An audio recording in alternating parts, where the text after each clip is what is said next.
Programang ito ay rated SPG. Striktong patnubay at gabay ng magulang ang kailangan. Maaaring may masiselang tema, lengguwahe, karahasan, sexual, horror o droga na hindi angkop sa mga bata. Mga kapamilya, ang mga dapat nating abangan sa FPJ's Batang Quiapo.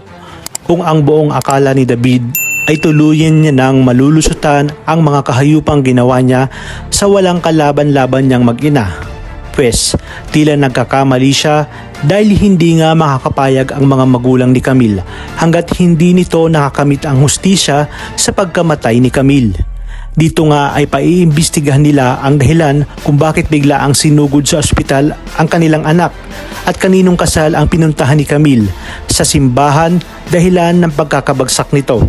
Agad nila itong idinulog kay Colonel Suarez at nang ipinatawag nga ni Colonel Suarez si Rigor at Mando ay hindi nga pumayag ang mag-asawa dahil si Rigor nga ang tatay ni David na siyang hinihinala nila at may alam sa tunay na dahilan kung bakit nangyari ito kay Camille. Kung kaya't si Mando na lamang ang mag-iimbestiga sa kaso dahil ayaw nilang magkaroon ng conflict of interest. Ngunit matigas itong si Rigor dahil kahit pinagbawalan na siya ni Colonel Suarez ay nagawa pa rin itong sumama kay Mando. Sa kanilang pag-iimbestiga ay malalaman nilang si Jesus Montenegro at Aponlidon Pacundo na si Catherine ang ikinasal na mas lalong ikinagulat ni Rigor nang makita niyang si Catherine at David pala ito.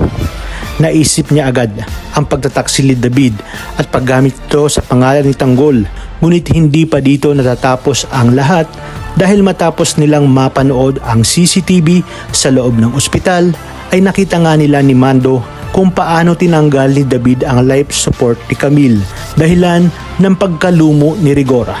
Nanggagalaiti siya sa kanyang mga nalaman. Buong akala niya ay matino nga itong si David. Sa kabila nito ay nakiusap siya kay Mando na wag idamay ang kanyang anak. Ngunit hindi makakapagsinungaling ang ebidensya at ilalahad ni Mando ang lahat tungkol sa tunay na pagkamatay ni Camille. Hindi umano maaatim ng kanyang konsensya ang ginawang kahayupan ni David. Tuluyang kayang mabibisto si David at magbabayad na ito sa napakaraming kahayupang ginawa nito. Kaya naman tutok lang mga kapamilya dahil marami pa tayong dapat abangan. Dito lang sa pambansang teleserye ng Sambayanan, ang FPJ's Batang Quiapo.